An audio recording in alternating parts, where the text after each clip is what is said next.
Welcome to daily fact. आज हम बात करेंगे आईएमडी के रिसेंट फोरकास्ट के बारे में। आईएमडी ने यहाँ पर जो है वो रिसेंटली कहा है कि अबव नॉर्मल रेनफॉल रह सकती है अगस्त और सितंबर 2024 में।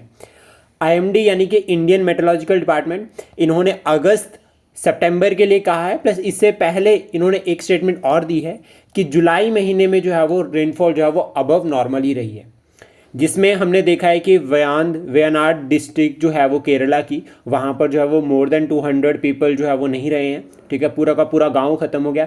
Similar as it is Himachal Pradesh और उत्तराखंड की अगर हम बात करें तो यहाँ पर भी जो है वो फ्रिक्वेंट लैंडस्लाइड्स जो है वो अभी देखे गए हैं।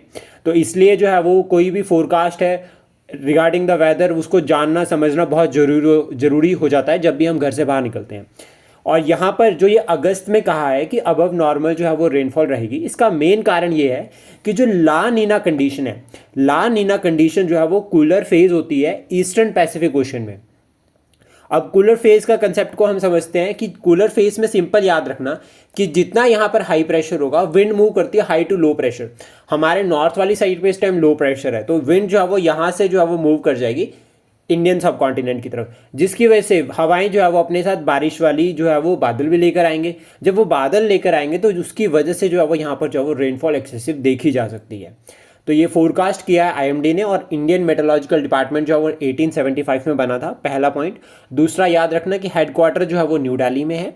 और ला नीना की कंडीशन हम पढ़ चुके हैं कि ये कूलर फेज है। इसके अपोजिट इल नीनो का मतलब होता है वार्मर फेज। जब इल नीनो कंडीशन बनती है तो उस केस में भारत में जो है वो ड्रफ लाइक कंडीशन हो जाती है। और wind movement high pressure to low pressure होती है। ये बहुत इंपॉर्टेंट जो कंसेप्ट है प्रीलिम्स के लिए। Thank you, please support, share and subscribe daily fact.